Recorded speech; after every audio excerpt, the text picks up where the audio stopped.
प्रातः स्मरणीय विश्ववंदनीय संतों के सम्राट सदगुरु कबीर साहिब जी हम सबको आत्मा का ज्ञान देते हैं और यह बताते हैं कि इस संसार में एक ही वस्तु सत्य है जो कभी बदलती नहीं है, और दूसरी वस्तु जो सत्य है जिसे हम जगत कहते हैं वो परिवर्तनशील है, क्षणभंगुर है, नाशवान है।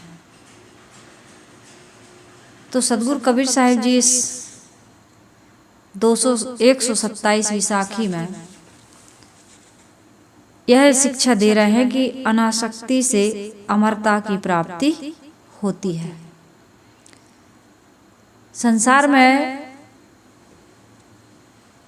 अमरता की प्राप्ति हमें कैसे होगी? बाहर से नहीं होती है कि होती है, बाहर कहीं से भी अमरता की प्राप्ति संभव नहीं है। ये अमरता की प्राप्ति हमें तब होती है जब हम अंतर्मुख होते हैं। अंतर्मुख अर्थात आत्मा की ओर लौटते हैं। तो आत्मा की ओर कैसे लौटें? आत्मा की ओर लौटने का मतलब है कि जब हमारा मन अनासक्त हो जाता है। कहाँ से? संसार से, विषयों से, वासनाओं से। अनासक्ति ही कहना चाहिए, मोक्ष है, अमरता की प्राप्ति है। क्योंकि अभी हमारा मन कहाँ लगा हुआ है? नाशवान क्षणभंगुर प्राणी पदार्थों में। तो ये कैसे संभव होगा? सदगुरु कबीर साहिब जी अपनी वाणी में कई प्रकार का प्रयोग करते हैं। कभी उलटवासी कहते हैं, कभी और कई प्रकार के अनुप्रास अलंकार अपने कथन में वो शामिल करते हैं और लोगों का ध्यान अपनी ओर आकर्षित करते हैं, खींचते हैं। सदगुरु कबीर साहिब जी का समझाने का जो ढंग है वो अद्भुत है, अनोखा है, अद्वितीय है। ऐसा समझाने वाला महापुरुष जो अपनी वाणी को बड़ा रोचक भी बनाता है, भयानक भी बनाता है और सब प्रकार से लोगों को घेर करके वो आत्मा की ओर केंद्रित करते हैं। तो सदगुरु कबीर साहिब जी की ये साखी है। चौगोड़ा के देखते व्याधा भागा जाए, अचरज एक देखो हो संतो मुआ का नहीं खाए। चौगोड़ा 4 घोड़े का जानवर होता है ना? और जानवर का शिकार कौन करता है? मनुष्य करता है। और उसमें मनुष्य जब जानवर का शिकार करता है तो हमेशा कमजोर जानवर का करता है। शेर का शिकार भी करते हैं लोग, लेकिन सभी लोग नहीं करते। लेकिन जो कमजोर प्राणी हैं 4 घोड़े के, तो उनका शिकार ज़्यादा लोग करते हैं। और ज़्यादातर शिकार आदमी इसलिए करता है कि उसका मांस खाता है। पहले के राजा महाराजा थे, वो सांवर को मारते थे, शेर, चीता, बाघ को मारते थे। लेकिन यहाँ साहब उसकी बात नहीं कर रहे हैं। सदगुरु कबीर साहब और शिकारियों की बात नहीं कर रहे हैं। सदगुरु कबीर साहब जी किसकी बात कर रहे हैं? यहाँ लोग खरगोश को भी मार के खाते हैं। तो यहाँ पर चौगोड़ा का अर्थ यहाँ है, तात्पर्य में अर्थ यह लगाना हमको कि खरगोश आदि कमजोर जानवर को, प्राणी को।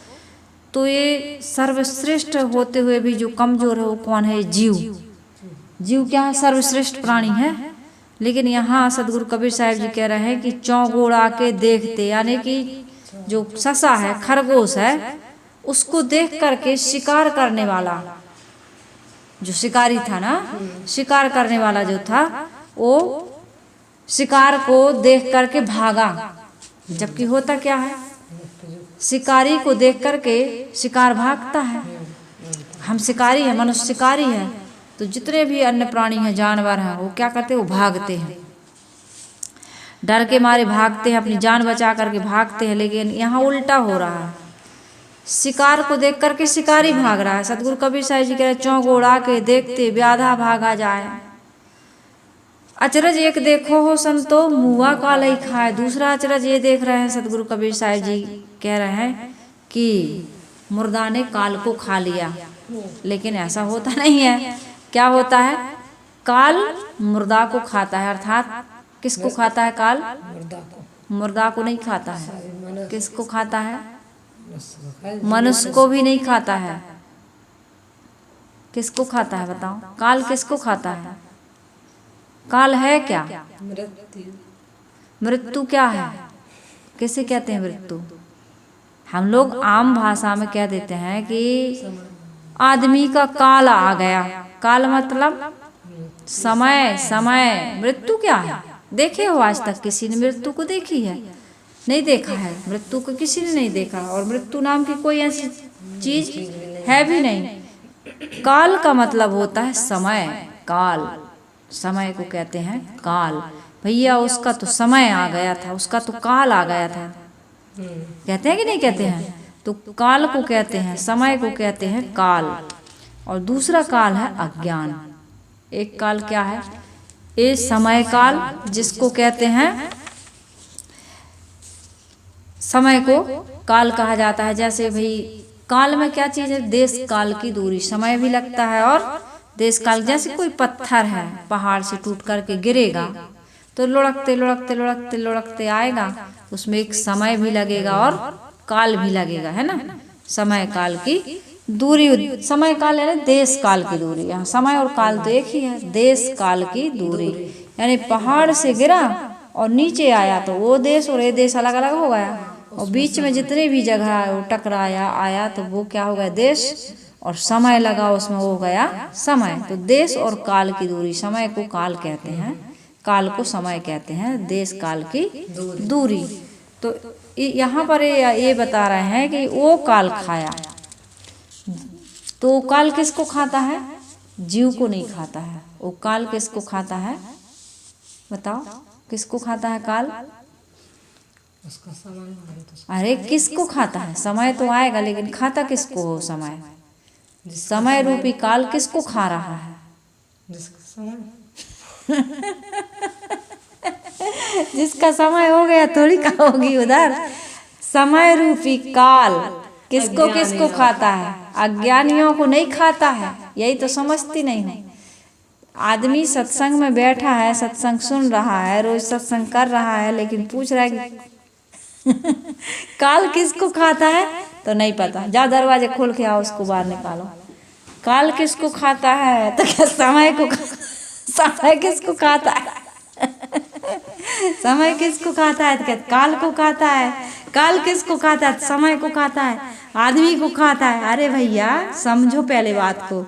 काल किसको खाता है? समय किसको खाता है? एक ही चीज है। काल और समय एक ही चीज है। ये आदमी को नहीं खाता है, सारी निर्मित चीजों को खाता है। हाँ, पहले समझो, दिमाग में बिठा रो कि काल के अंतराल में, समय के अंतराल में, काल के अंदर जितनी भी निर्मित वस्तुएं हैं, जिन चीजों का भी निर्माण हो रहा है, वो सब कुछ को जगत चबैना काल का। ये पूरा जगत काय का चबैना है? काल का। पूरा समय, पूरा जो काल है ना, समय काल, सब निर्मित वस्तुओं को चबा करके खा जाता है। जगत चबैना काल का, कछु मुख में कछु गोद। कितनों को खा चुका और कितनों को अपने मुंह में लिया हुआ है, चबा रहा है, और कितनों को गोद में लिया है, उनका भी नंबर आने वाला है। तो यहाँ पर सदगुरु कबीर साहब जी ये कह रहे हैं कि चौगोड़ा के देखते व्याधा भागा जाए, अचरज एक देखो हो संतो मुआ काल ही खाए। सदगुरु कबीर साहब दो उलटवासी कह रहे हैं यहाँ। एक उलटवासी ये है, साहब कह रहे हैं कि मुआ काल ही खाए, मुर्दा ने काल को खा लिया। मुर्दा कैसे खा लेगा काल को? तो यहाँ पर ये समझना है, सदगुरु कबीर साहब जी उलटवासी कहने में तो बड़े माहिर हैं। यहाँ साहब कह रहे हैं कि भाई यहाँ शिकार को देख करके शिकारी भाग खड़ा हुआ, क्योंकि समय बदल गया है। अनादि काल से जीव को कौन खा रहा है? कौन बना है शिकारी? जीव को कौन दुख दे रहा है? जीव का शिकार कौन कर रहा है? जीव का शिकार कौन कर रहा है बताओ? जीव का शिकार यानी कि आदमी दुखी क्यों है ये बताओ? अज्ञान का। अज्ञान का अर्थ क्या है? तात्पर्य क्या है अज्ञान? विषय भोग संसार की वस्तुओं में विषय भोग तो कर ही रहे हैं, काम क्रोध लोभ मोह ईर्षा छल दंभ पाखंड मनोविकार दोष दुर्गुण दुर्व्यसन दुराचरण, ये सारे अज्ञान है ना। ये अज्ञान, इनको कहा जाता है अज्ञान। जो इस प्रकार का आचरण कर रहा है, जिसके जीवन में क्रोध है, नहीं जीत पाए। क्रोध क्यों होता है, इस पर वो कभी विचार ही नहीं कर रहा। मैंने उस दिन बताया था ना कि क्रोध क्यों आता है। क्रोध आता है कामना और अहंकार के कारण से। कामना की पूर्ति नहीं हुई। कामना क्या थी कि आज इस प्रकार की सब्जी बनाना। मान ले बाजार से आप किसी प्रकार की सब्जी लाए, तो सब्जी देखो, आलू लाए कि चना लाए कि मटर लाए कि गोभी लाए, कुछ भी लाए, तो उसको कई प्रकार से बनाया जाता ना। अब जिस भाव से लाए थे, सूखी खाना की रसीली खाना की कैसी मिर्ची वाली खाना है कि थोड़ी सादी खाना है, सबको अलग अलग तो स्वाद है खाना है, तो वो अपनी कामना से लेके आया था और उस प्रकार की नहीं बनी, तो क्रोध आ गया। और भैया क्रोध किसको आता है? अपने से जो छोटा है उसको आप पर क्रोध नहीं आएगा। क्रोध हमेशा बड़े वाले को आता है। और वही फिर मतलब अपने मन में बड़ा मतलब अहंकार का भाव। जब हमारे मन में अहंकार का भाव, अरे हम लेके आए थे और हमने सोचा था कि इस प्रकार का बनाना, जहाँ आकांक्षाएं हैं, अपेक्षाएं हैं, जहाँ अहंकार है, वहाँ पर क्रोध आता है। अब इच्छा थी हमारी इस प्रकार के बनना चाहिए, आकांक्षा थी कि इस प्रकार से हमारा सम्मान होगा, हमारी इच्छा की पूर्ति होगी, ये व्यक्ति हमारा साथ देगा, नहीं दिया तो क्रोध आता है। और जब कोई दे देता है, कर देता है, तो उसकी अहंकार की फिर पुष्टि हो रही है। या तो फिर जो पदार्थ है उनमें हमको जब वृद्धि होती है तो उसमें क्या लगता है, और हो जाए, और हो जाए, और हो जाए, लोभ आता है। अनुकूल प्राणी मिल जाते हैं जो हमारे मन के अनुसार चलते हैं, उनमें मोह हो जाता है। प्रतिकूल स्वभाव के लोग मिलते हैं, उनमें द्वेष आ जाता है। जबकि यहाँ पर कोई अपना और पराया नहीं है, सब लोग मन के बिके हुए हैं। पत्नी भी पति के अनुसार नहीं चलती और पति भी पत्नी के अनुसार नहीं चल पाता है। कहाँ चल पाता है? तो किसी को अहंकार के बल पर, किसी को स्वार्थ में पड़ करके या किसी भी प्रकार का प्रलोभन दे करके हम बहुत दिन तक अपने अनुसार उसको नहीं चला सकते हैं। हाँ, प्रेम ही एक ऐसी चीज है। और प्रेम कहाँ उत्पन्न होता है, कहाँ पैदा होता है? जिस व्यक्ति के जीवन में स्वार्थ नहीं रहता है, अहंकार नहीं रहता है, किसी प्रकार की कोई गंदी आदत या स्वभाव नहीं होता है ना, जिसके अंदर सद्गुण सदाचरण होते हैं, जो निर्मल पवित्र मन वाला होता है, विनम्र होता है, सरल होता है, निष्कपट होता है, निस्वार्थ होता है, मतलब सद्गुण है जिसके अंदर, तो उसके लिए प्रत्येक व्यक्ति का प्रेम बढ़ता जाता है, वो घटता नहीं है वहाँ पर। क्योंकि ऐसे लोग बहुत कम पाए जाते हैं संसार में। तो भाई हीरा की तो कीमत होती ही है। तो मैं ये कह रही थी कि जीव का शिकार कौन कर रहा है? क्षण क्षण ये मनोविकार, ये काम क्रोध लोभ मोह आदि। परंतु जब जीव को ज्ञान हो गया, यानी सदगुरु मिल गए, संतों की संगत हो गई, सत्संग सुनने लगा, सदग्रंथ पढ़ने लगा और जीवन में वो सुधार भी करने लगा। केवल अभी सुनता पढ़ता और संतों के संग में रहता बस नहीं है, अब वो अपने जीवन में प्रयोग भी कर रहा है। अपने जीवन को उत्तरोत्तर वो सद्गुण सदाचरण की ओर ले जा रहा है। तो फिर उसके अंदर में क्या शक्ति आ गई? जो मनोविकार शिकार कर रहे थे जीव का, यानी कि बार बार शराब की ओर जाता था, बार बार सिगरेट की ओर, पान तंबाकू की ओर, मैथुन की ओर, भय की ओर, मोह की ओर, कामनाओं की ओर। मन में ये एक एक विकार बहुत बड़े विकार हैं। आदमी बहुत दुखी रहता है इन विकारों के। और कबीर साहब जी तो ये भी कहते हैं कि योगी जंगम ते अति दुखिया तापस के दुख दूना। ये कोई छोटी मोटी बात नहीं कह रहा है सदगुरु कबीर साहब, सबको लपेटते हैं, क्योंकि इन विकारों में सब लिपटे हुए हैं। सदगुरु कबीर साहब ने देखा होगा, जैसे आज है उस समय भी ऐसे ही, उस समय तो और ज़्यादा रहे होंगे। आज भी देखने को मिलता है, आदमी घर छोड़ देता है, परिवार छोड़ देता है, जगह बदल देता है, लेकिन स्वभाव नहीं बदल पा रहा। पहले घर में भी वही काम करता था, खुलेआम करता था, अब इतनी योजना से करता है, खूब डॉक्टरेट की डिग्री है, मास्टर की डिग्री है, उनको बड़े बड़े आचार्य की डिग्री है, पता नहीं कौन कौन सी डिग्री ले ले करके बैठे हैं, लेकिन अपने मनोविकारों को वो जीत नहीं पा रहे, अपनी कमियों को जीत नहीं पा रहे हैं। जिस कमी को निकालने के लिए वो यहाँ आए थे, उस कमी के शिकार वो आज भी बने हुए हैं। थोड़ा सा मोटे मोटे दोष लोगों की दृष्टि में वो दूर हो गए हैं, लेकिन मनन भोग में अभी भी वो मन से उनके ईर्षा द्वेष अपने अंदर झांक के वो नहीं देख पा रहे हैं। क्योंकि भौतिक उन्नति तो वो कर रहे हैं, लेकिन आध्यात्मिक उन्नति उनकी नहीं है। बाहर से तो मान सम्मान मिल रहा है, लेकिन अंदर से वो खोखले बने हुए हैं। तो इसलिए सदगुरु कबीर साहिब जी कहते हैं कि चौगोड़ आके देखते व्याधा भागा जाए, अर्थात जीव किसका शिकार हो रहा था? मनोविकारों का। और उससे बचने के लिए वो सत्संग का आधार लिया या पूजा पाठ का, व्रत उपवास का। अब कितने लोग सगुण उपासना करते हैं, तो देवी देवताओं की पूजा करते हैं, लेकिन ऊपर से तो चंदन लगा लिए, कंठी पहन लिए, चोटी बढ़ा लिए, गांठ बांध लिए, गोखोर बराबर इतनी बड़ी, लेकिन अपने मनोविकारों को वो जीत नहीं पा रहे हैं। मन में वही विकार भरा हुआ है, वही। इसलिए साहब ने कहा कि आशा तृष्णा सब घट व्यापी, कोई महल ना सूना। योगी जंगम ते दुखिया, तापस के दुख दूना। ये तपस्वियों का दुख तो दूना हो गया। एक क्या कर रहे हैं? शरीर को सुखा रहे हैं, भूखे रह करके, उपवास करके, ऊर्ध्वबाहु बन करके, ठड़ेश्वरी बन करके, पंचग्नि ताप करके, जल शयन करके, नाना प्रकार की साधनाएं कर रहा है आदमी। नहीं कर रहा है? घर को, परिवार को, समाज को, सबको छोड़ छोड़ के लंबी लंबी यात्राएं कर रहे हैं, लेकिन बाहर तो खूब कर रहा है। इसलिए साहब ने कहा कि धोना था मन, भूल गया तुम, और धोता रहा तन मल मल के। घर का ईश्वर भूल गया तुम, तीर्थ करता चल चल के। ईश्वर कहाँ है? घर का अपने अंदर बैठा है वो, और वो मनोविकारों से व्याकुल है। मनोविकारों के कारण उसकी आवाज ही हमारे तक नहीं पहुंच पा रही।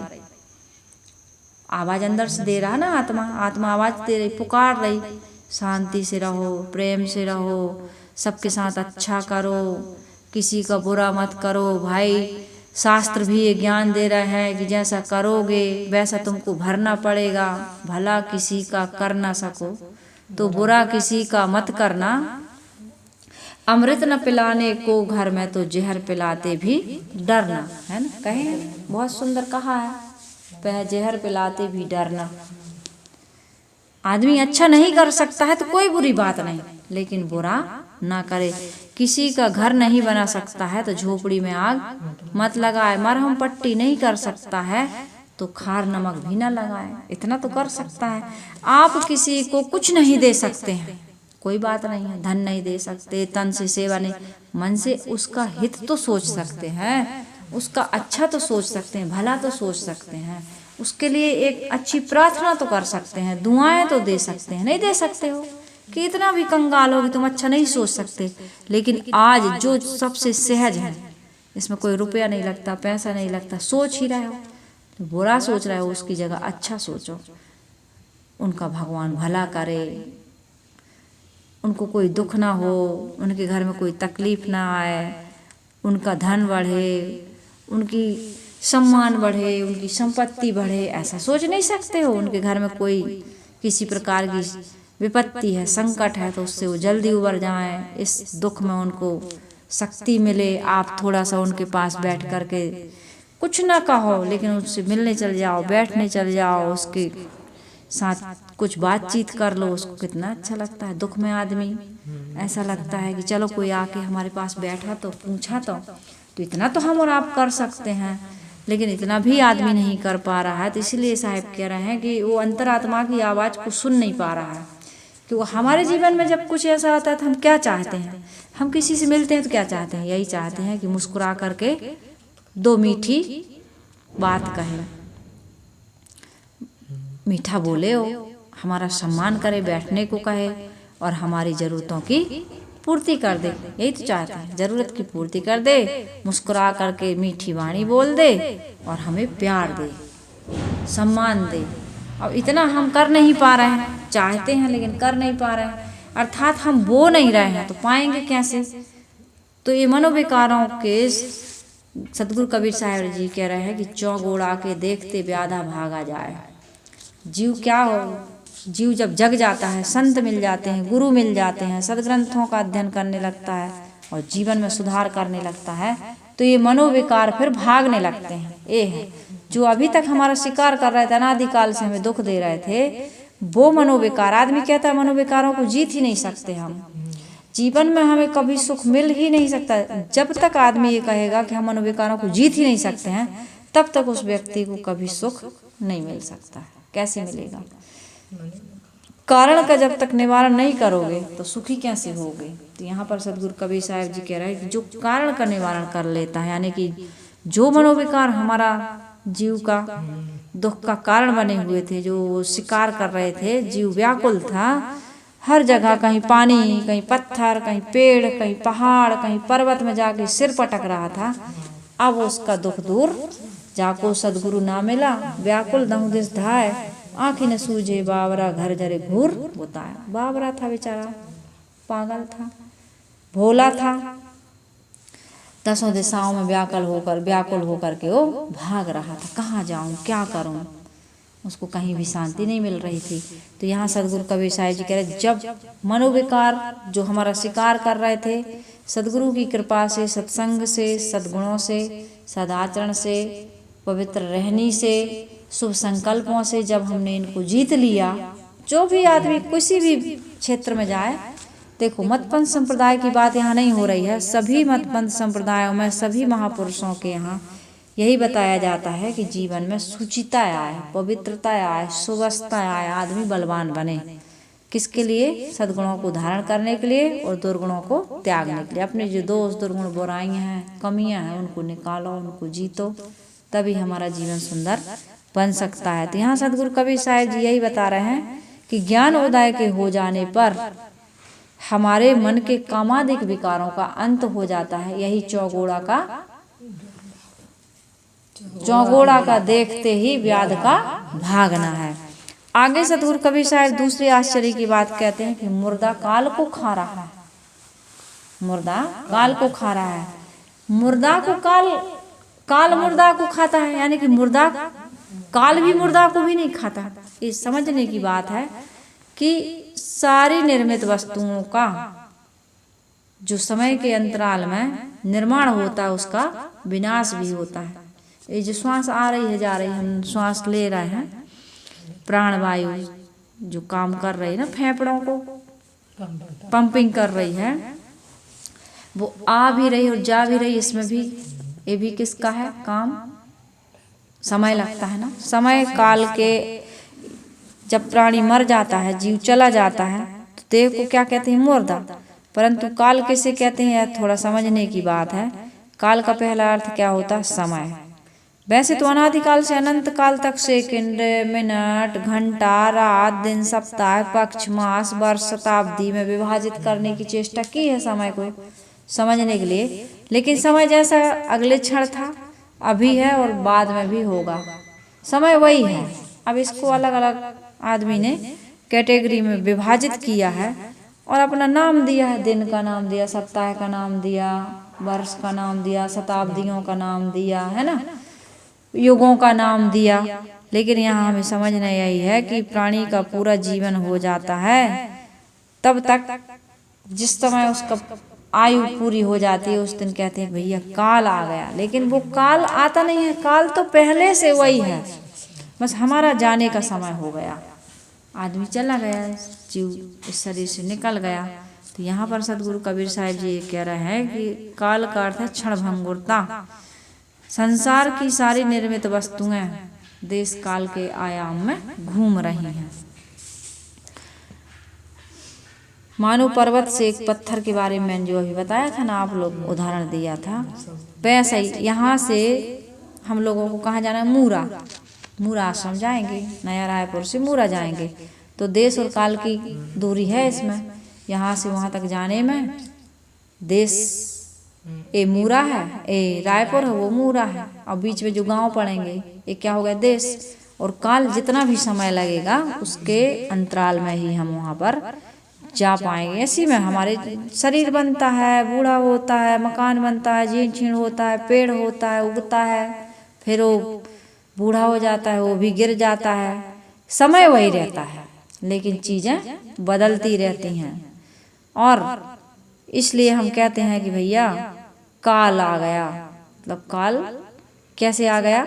काल क्षणभंगुर है, वस्तुओं में निर्माण भी क्षणभंगुर है, या सीधे कहें कि जगत की निर्मित वस्तुएं क्षणभंगुर हैं। यहाँ पर कुछ भी स्थायी केवल एक चीज़ है, मैं, मेरी आत्मा, जिसको मैं के रूप में हम जानते हैं। कहते तो हैं लेकिन उसका अनुभव नहीं कर पाते हैं। अनुभव क्यों नहीं कर पाते हैं?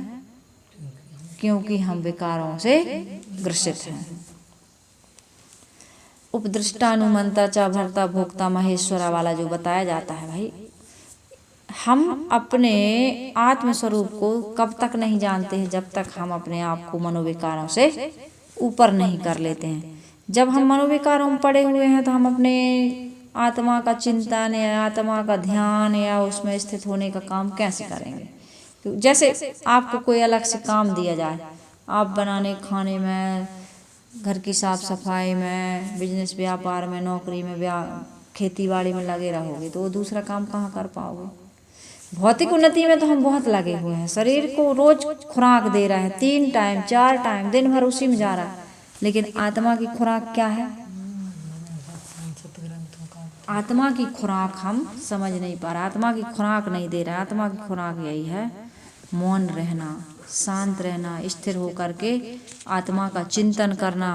और मौन शांत स्थिर कैसे हो पाओगे? जब तक तुम्हारे विकार, तम्बाकू की याद आ जाएगी, बीड़ी की याद आ जाएगी, सिगरेट की याद आ जाएगी, आँख नाक कान त्वचा से जीभ से जितने भी 5 विषयों का तुम भोग कर रहे हो आसक्ति पूर्वक, उनकी याद आ जाएगी तो कैसे कर पाओगे? आत्मा का चिंतन कैसे करोगे?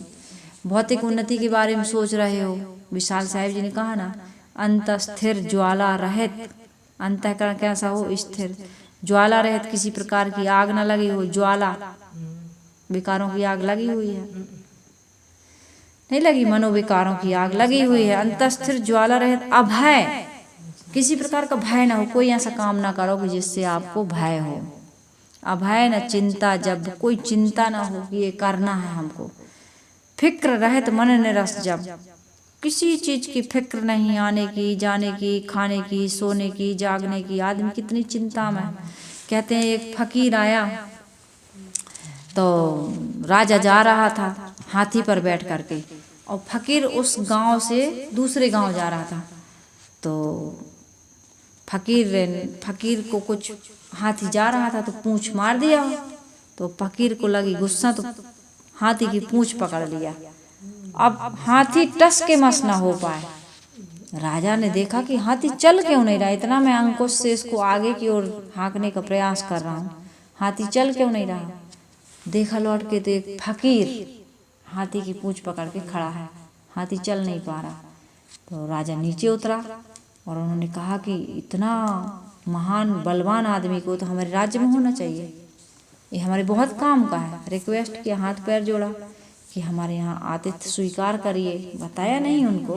फिर जब वहाँ ले गए कि भाई चलो, एक राजा की इच्छा है कि हम संत को स्वागत करें, अपने यहाँ ले जाएं, उनके चरण पढ़ें, हमारे यहाँ चरणामृत लें, इनको भोजन कराएं, इनसे कुछ 2 ज्ञान की बातें सुने। इस भाव से संत चले गए। जब वहाँ गए तो उन्होंने कहा कि हम चाहते हैं कि आप हमारे ही राज्य में रहें, तो आपके साधन भजन में हम कोई विघ्न होने नहीं देंगे। फकीर ने कहा ठीक है, कुछ दिन रह लेते हैं, देख लेते हैं। तो रह गए वहाँ पर। अब राजा के मन में तो ये था कि हमें फकीर के बल के बारे में, मतलब भिखारी के जो इसका फकीर के अंदर में, इस साधु के अंदर में जो बल है, उससे मुझे लोगों को क्या दिखाना, नीचा दिखाना है कि हमारे राज्य में, मतलब अपनी शक्ति का प्रदर्शन करना है। हमारे राज्य में ऐसे ऐसे फकीर हैं जो हाथी की पूंछ पकड़ लें तो हाथी टस का मस नहीं होता। फिर हमारे जो सैनिक हैं, जो मंत्री हैं, जो जितने भी हमारे प्रजा है, वो कितनी, हम कितने शक्तिशाली राजा हो सकते हैं। जहाँ के जिस राजा के राज्य में फकीर ऐसा होता है कि हाथी को पूछ पकड़ ले तो हाथी भी कुछ न कर पाए।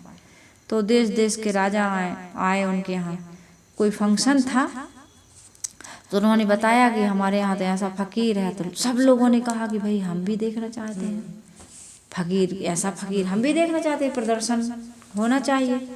तो उन्होंने कहा ठीक है कोई बात नहीं, प्रत्यक्ष को हमें बताने में क्या वो है दिक्कत। तो कहा भाई बुलाओ फकीर को। हाथी को बुलाए, बढ़िया फकीर को बुलाए। अचानक में फकीर से कहा उन्होंने, राजा साहब ने, कि आप इस हाथी को आपको रोकना है। तो फकीर ने जैसे उस समय रोका था, रोकने का प्रयास किया, लेकिन हाथी नहीं रुका। तो हाथी के पीछे पीछे कुड़हरते हुए, घसीटते हुए वो फकीर चला गया। हाथी रोक नहीं पाया, बल्कि हाथी से हार गया। तो राजा ने बड़ा उसको शर्मिंदगी महसूस हुई। जब सब चले गए तब राजा फकीर के पास आया कि आपने उस दिन रोक लिया था जब आप रूखा सूखा खाते थे। क्या खाते थे? रूखा सूखा जो मिल जाता था वो खाते थे। और उस समय आपके पास इतनी शक्ति थी कि आपने हाथी को रोक लिया था। और यहाँ राज महल में रह करके तुम मेवा मिष्ठान खा रहे हो, फिर भी तुम्हारा बल कहाँ गया? तो उस फकीर ने कहा कि राजा, आपने जो कहा था कि रोज हमें सत्संग सुनाना, रोज हमें ज्ञान की 2 बात सुनाना, हमारे दरबार में आना और केवल एक दिया जलाते रहना, आपके दिया जलाने से, आपके सत्संग का प्रभाव से हमारा राज्य सुरक्षित रहेगा, हमें ज्ञान की बातें मिलेंगी। तो हमें वो चिंता हो गई थी कि रोज दिया जलाना है और राजा के पास जाकर के इन्हें सत्संग सुनाना है। तो मेरी जो शक्ति थी ना, वो चिंता खा गई। अब आदमी कितनी प्रकार की चिंता करता है, तो शांति उसकी जीव की जो शक्ति है, जो बल है, जीव के अंदर में कितना बल है, कितनी शक्ति है। जीव से महान कोई दूसरा नहीं हो सकता, उसके समान नहीं है तो उससे महान क्या होगा। तो फकीर ने बताया कि चिंता के कारण से आज मैं कमजोर हो गया, हाथी से हार गया। तो यहाँ पर विशाल साहब कह रहे हैं कि अभय न चिंता जब, भय रहित रहो। भय रहित आदमी कब होगा? जब छोड़ कुकर्तव्य भय नहीं कालम। जब कुकर्तव्यों का आदमी त्याग कर देता तो निर्भय हो जाता है, फिर भय नहीं रहता। चोर को हर समय हर आहट पे लगता है कि पुलिस आ रही, लेकिन साहूकार को कभी भी ये लगता, वो तो पुलिस थाने के सामने घर बना करके रहता है, उसको कभी नहीं लगता कि पुलिस हमारा कुछ बिगाड़ेगी। आदमी भयभीत क्यों होता है? कुकर्मों के कारण से। चिंता क्यों करता है? अज्ञान के कारण से, व्यर्थ की चिंता। और चिंता से आदमी, कहावत है ना, चिंतन से चिंता घटे, और चिंता से शरीर घट जाता है, स्वास्थ्य बिगड़ जाता है, आदमी चिता में चला जाता है। चिंता से चिता जलती है, और चिता में जल करके, चिता तो मुर्दा को जलाती है लेकिन चिंता जिंदा को जला देती है। तो यहाँ पर विशाल साहब कह रहे हैं कि फिक्र रहित मन निरस जब शोध यथारथ तब। आदमी कोई फिक्र ना हो, कोई तनाव ना हो, आदमी कहाँ ऐसा जीवन ना हो, फिक्र रहित हो पा रहा, न चिंता रहित हो पा रहा, न अभय हो पा रहा, न निरस हो पा रहा, विषयों में रस ढूंढ रहा बाहर, रूखा फीका जीवन। उसको ऐसे लग रहा है कि जिंदगी में कोई रंग ही नहीं। जबकि आदमी कितना भक्ति और ज्ञान और विवेक, वैराग, सद्गुण, सदाचरण के रंग में रंग करके आज सदियों पुराने महापुरुषों की हम याद करते हैं, उनकी जयंतियां मनाते हैं, उनके यश कीर्ति की आज भी हम गाथा गाते हैं। बुद्ध की, महावीर की, कबीर की, राम की, कृष्ण की, जितने महापुरुषों ने जो भी समाज के लिए कुछ अच्छा किया है, उनका कितना हम आज गुणगान करते हैं।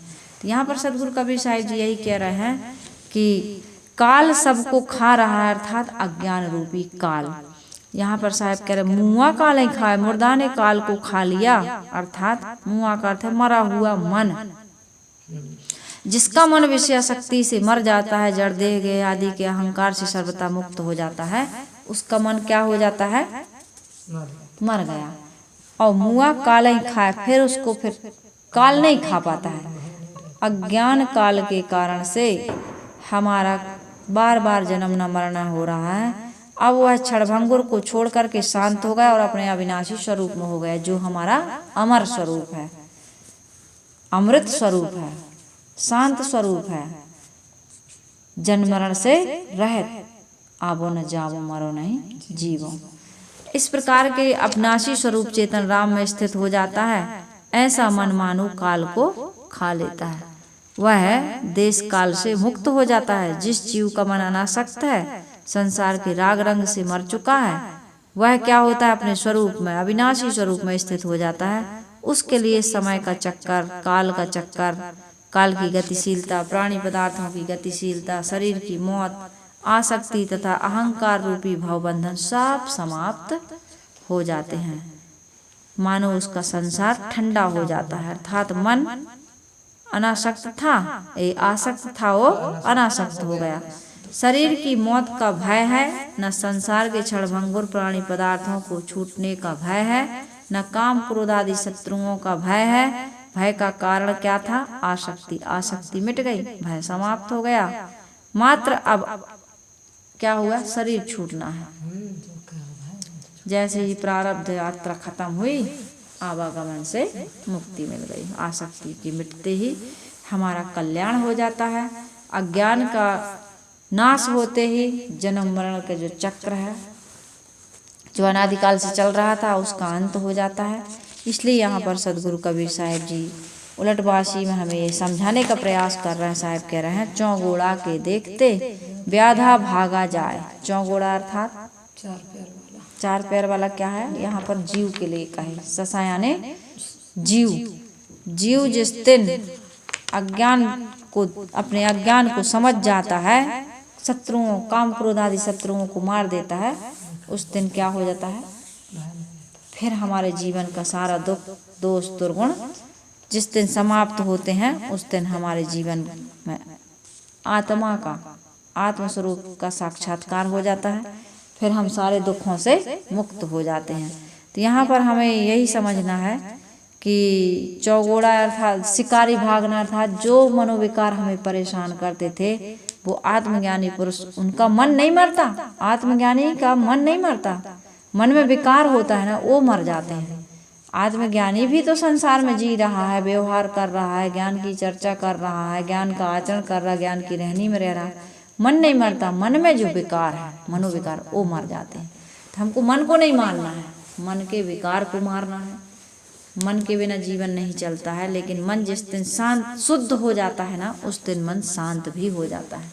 अशुद्ध मन कभी शांत नहीं होता है, शुद्ध मन ही शांत होता है।